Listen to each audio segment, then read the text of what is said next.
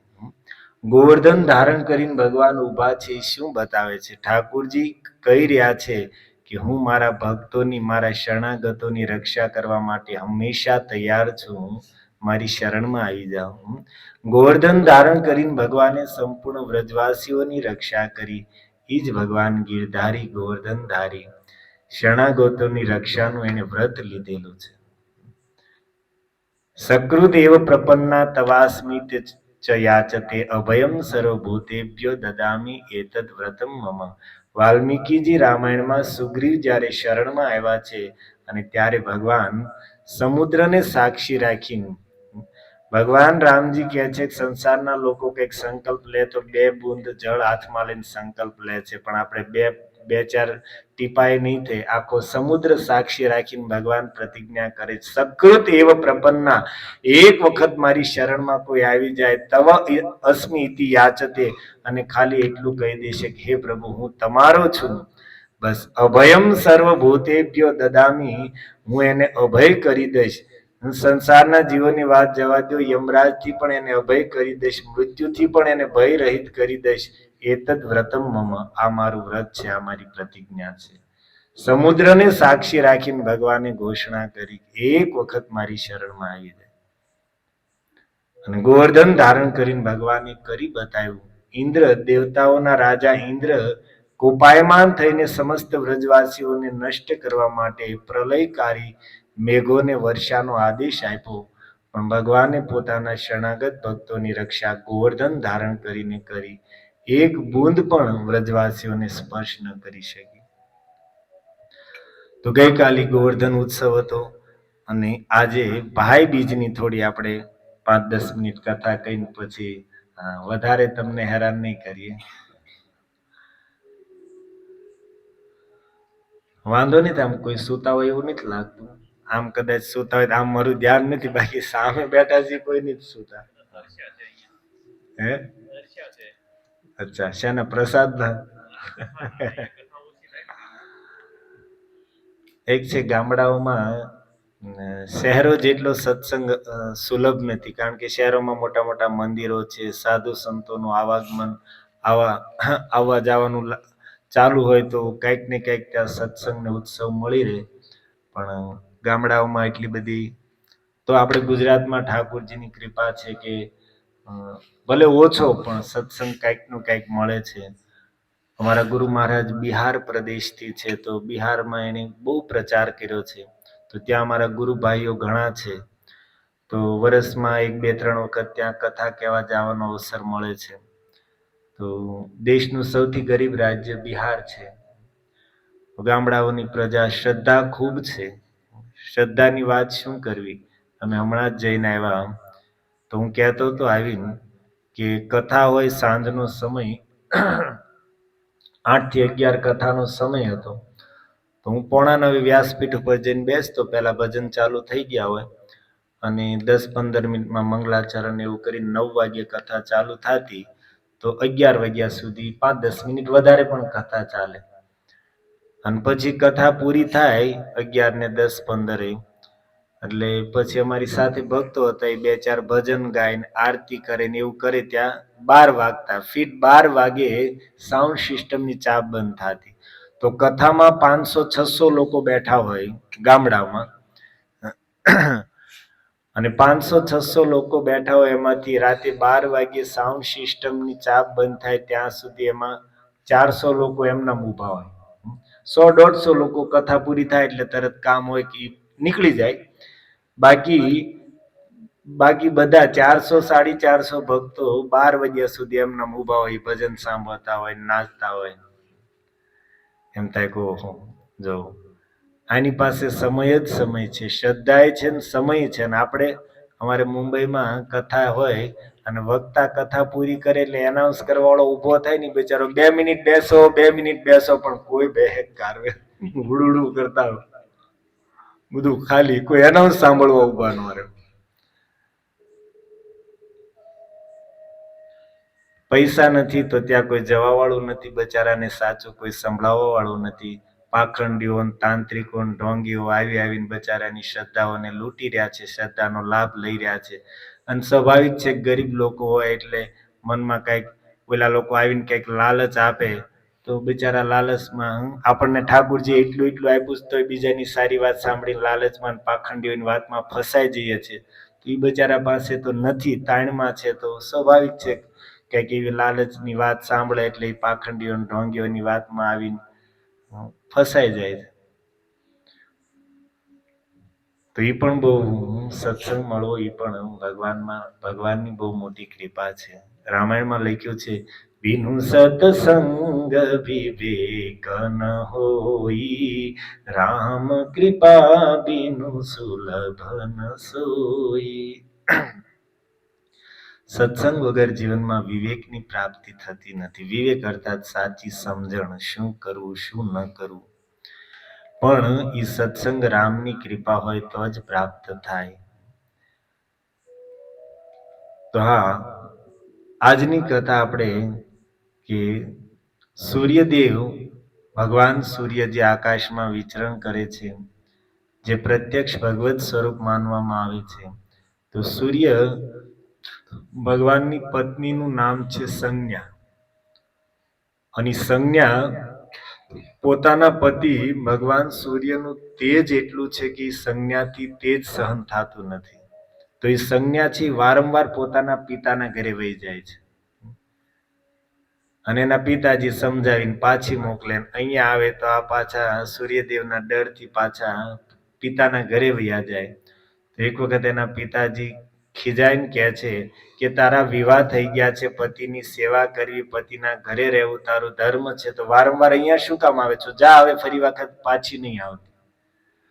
હવે પિતાજીના ખીજાવાથી સંજ્ઞા ગઈ, પરંતુ ડર એટલો છે પતિના તેજનો, તો એણે શું કર્યું, પોતાની જે છાયા હતી એમાંથી એક સુંદર પોતાની છાયાને જ સ્ત્રીનું રૂપ આપી દીધું. દેવતાઓમાં આવી એક વિશિષ્ટ શક્તિ હોય છે. જેવી રીતે સીતાજીની જગ્યાએ છાયા સીતાજી રાવણ અપહરણ કરી ગયો, તો આ સંજ્ઞા હતી એણે પોતાની જ પડછાય છાયાને સૂર્યદેવ પાસે મોકલી અને પહેલેથી જ સાવધાન કરી સંજ્ઞાએ કે છાયા, તું જા છો, તારે પણ કાલે મારા પતિથી સંતાનો ઉત્પન્ન થાય છે અને મારા સંતાનો તો પહેલેથી જ છે, તો તું બંનેમાં ભેદ નહીં કરતી, તારા સંતાનો અને મારા સંતાનોમાં ભેદ નહીં કરતી, બંનેનું સમાન રીતે પાલન પોષણ ભરણ પોષણ કરજે. અને સંજ્ઞા હતી આવી સૂર્યદેવ પાસે, હુબહુ સંજ્ઞાનું જ સ્વરૂપ છે. સૂર્યદેવ પણ સમજી ન શક્યા અને સમય જતા સંજ્ઞાના ગર્ભથી એક જોડકા નો જન્મ થયો. જોડકું અર્થાત એક બાળક અને એક બાળકી. તો સંસ્કૃતમાં જોડકાને યમ કહેવામાં આવે, યુગલ યમ. તો એક સાથે જન્મ થયો તો એટલા માટે જે પુરુષ હતો એનું નામ પડ્યું યમ અને જે કન્યા હતી એનું નામ પડ્યું યમના. યમ અને યમના. હવે સંજ્ઞા આ છોકરાઓ પહેલેથી સંજ્ઞાના સંતાનો હતા શનિદેવ અને તાપી. સુરતમાં આપણે જે નદીના રૂપમાં વહે છે. અને સંજ્ઞાના હતા શનિ અને તાપીના સંધ્યાથી થયા યમ અને યમુના. ચારેય બાળકો છે અને સંધ્યા છે એ ચારેયને સંભાળતી હતી, પણ પોતાના પુત્રો પ્રત્યે એને વધારે વિશેષ સ્નેહ હતો અને એટલા માટે યમ અને યમુનાનું એટલું ધ્યાન નહોતી આપતી. અને તો સંસારનો નિયમ જ છે, જ્યાં જ્યાં નવી માઓ હોય ત્યાં બધી આ પરેશાની રહે જ છે. અને સ્વાભાવિક છે પોતાના સંતાનોમાં જેટલી પ્રીતિ હોય, જેટલો સ્નેહ હોય, એટલો બીજાના સંતાનોમાં પ્રયાસ કરવા છતાં ન થાય, એ ભાવ જ ન જાગે. આપણને એમ હોય કે ભાઈ આપણે ભેદ નથી રાખવો, પણ એ થઈ ન શકે.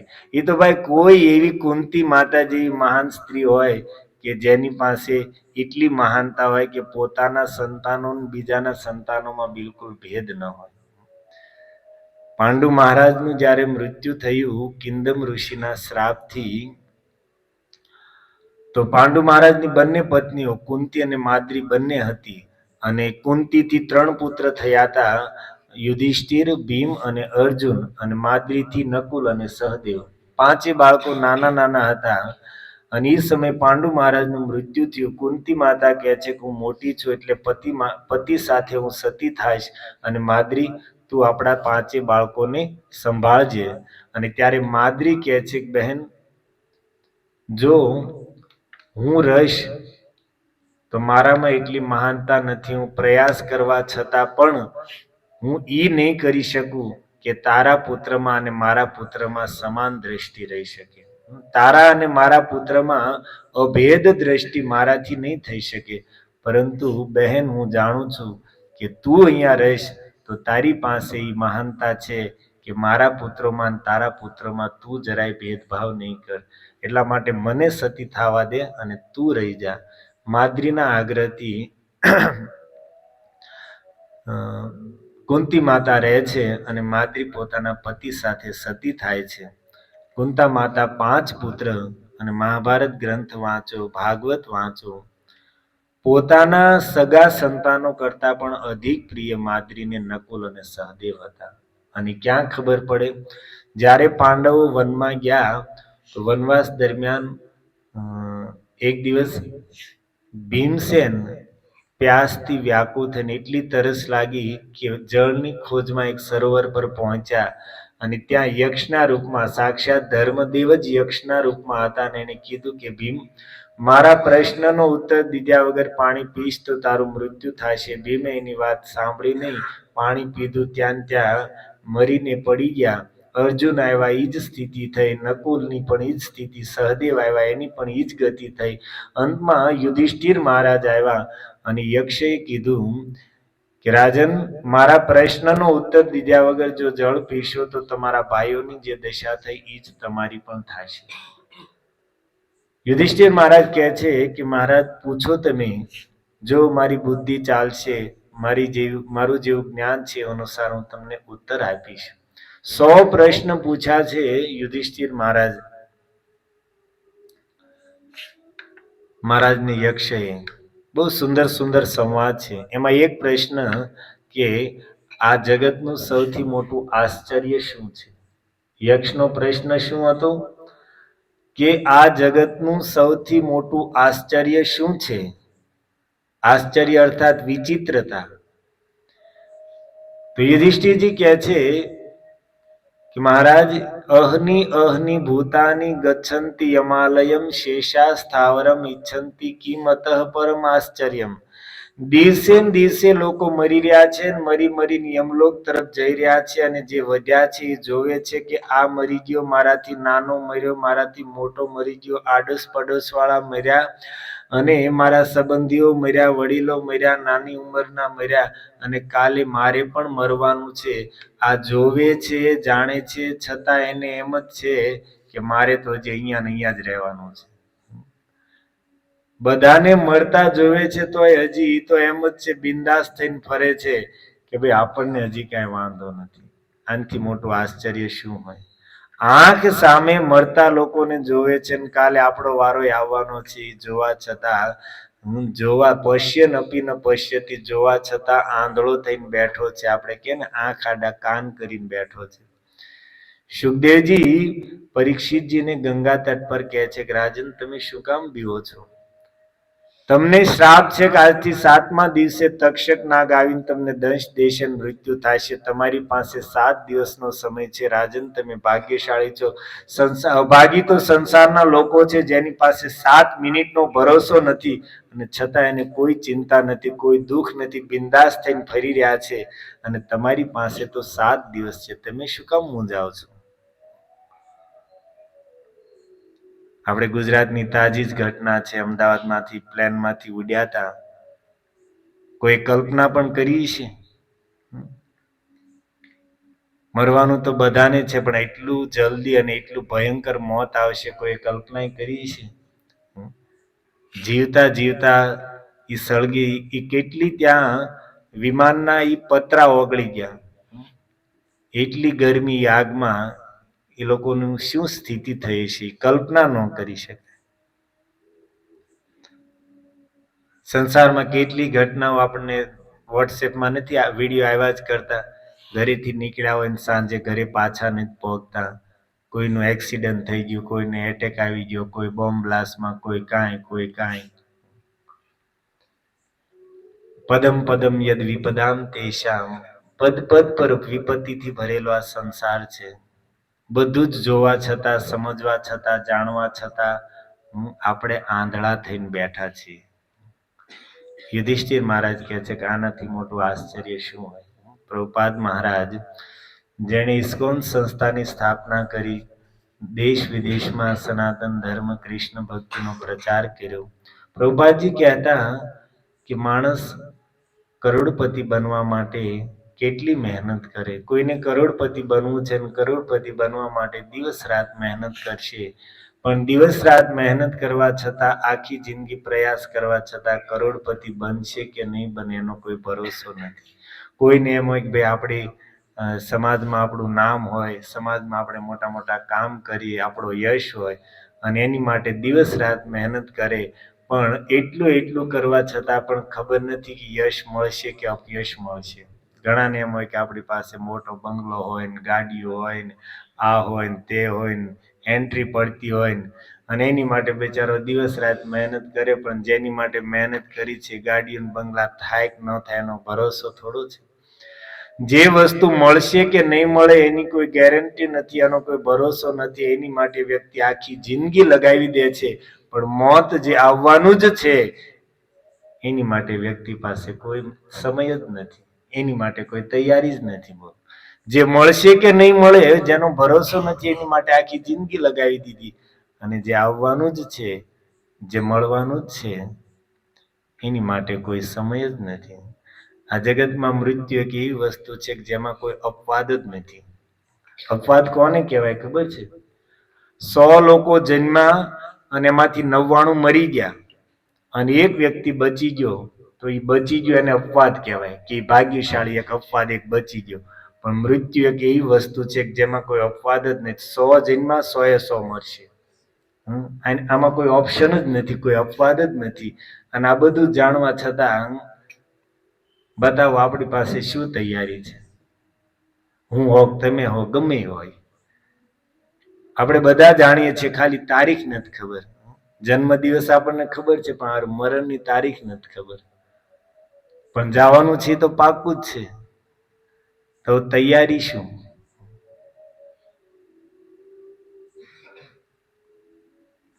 તો આવા 100 પ્રશ્ન, બહુ સુંદર સુંદર સંવાદ છે. ઘાસ કરતા પણ વધારે શું છે? ઘાસના તણખલાઓ કરતા પણ વધારે સંખ્યા કોની છે? યુધિષ્ઠિર મહારાજ કહે છે ચિંતા. ઘાસના તણખલાઓ કરતા પણ વધારે છે.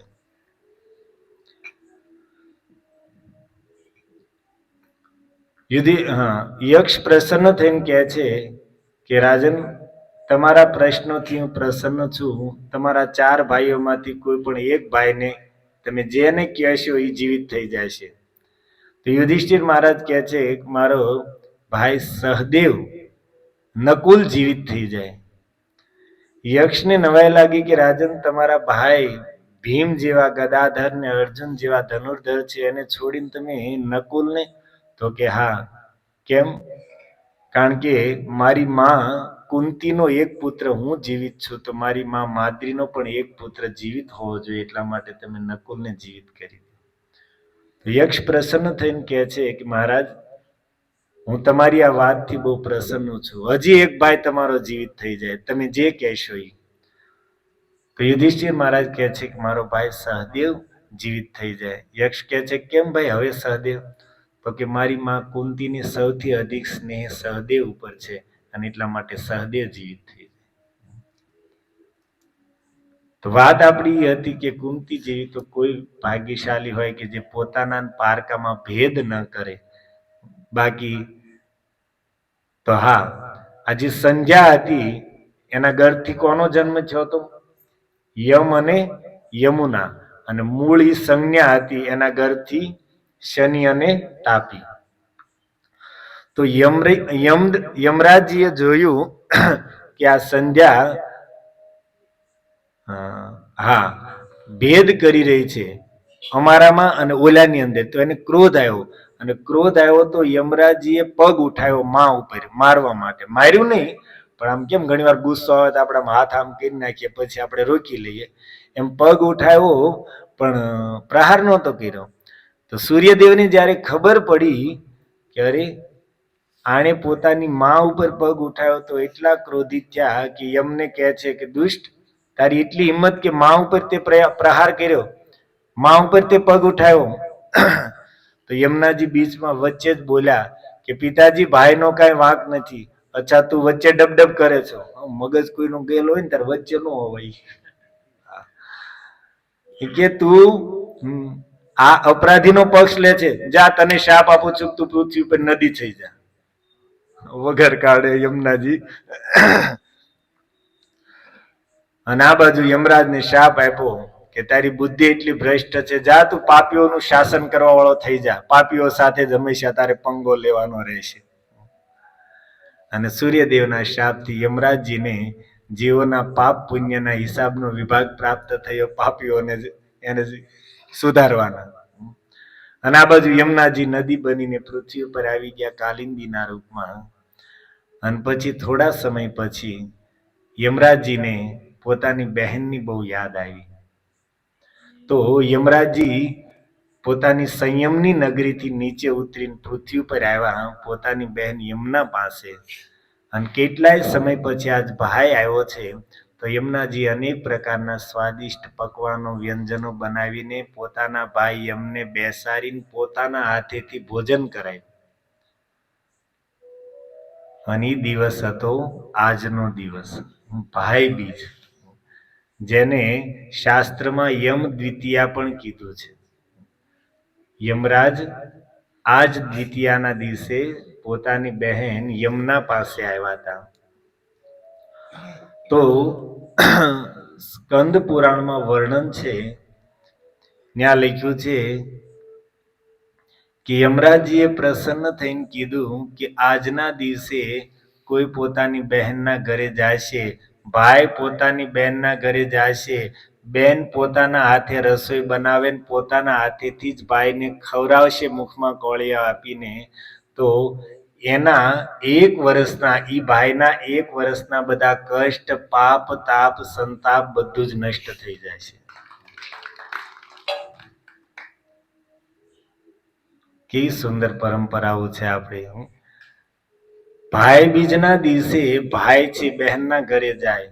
અને બીજો તહેવાર ભાઈ અને બહેનનો છે રક્ષાબંધન. અને એ દિવસે બેન છે એ ભાઈના ઘરે જાય.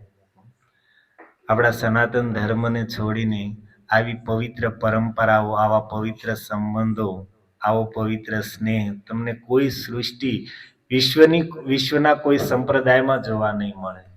એક એક માતા સાથેનો કેવો પ્રેમ હોય પુત્રનો, માતા પુત્રનું ઋણ શું હોય, પિતા પુત્રનો સંબંધ શું હોય. એક એક કથાઓ આજે પણ અમારે મહારાષ્ટ્રમાં પંઢરપુરમાં ભગવાન સાક્ષી છે, દ્વારકાધીશ ભગવાન પુંડલિકની માતા પિતાની સેવાથી પ્રસન્ન થઈને એને દર્શન દેવા માટે ગયા. આજે પણ વિઠ્ઠલના રૂપમાં ઊભા છે.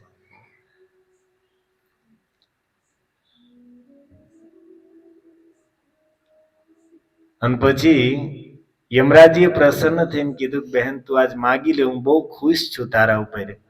તો યમુનાજી કહે છે કે ભાઈ મેં સાંભળ્યું છે કે તમે અત્યારે એટલું ભયંકર કામ કરી રહ્યા છો કે તમારું કોઈ નામ સાંભળે ત્યાં ધોત્યા ભીના. તો એ કે એવું વરદાન આપો કે મારામાં કોઈ સ્નાન કરે, જ્યાંથી હું પ્રગટ થાઉં છું, જ્યાં હું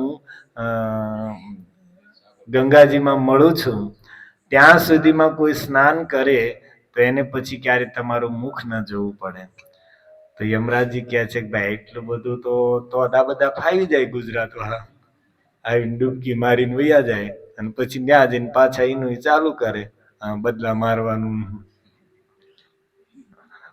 ખોટી ઓફરો દેખાડવાનું.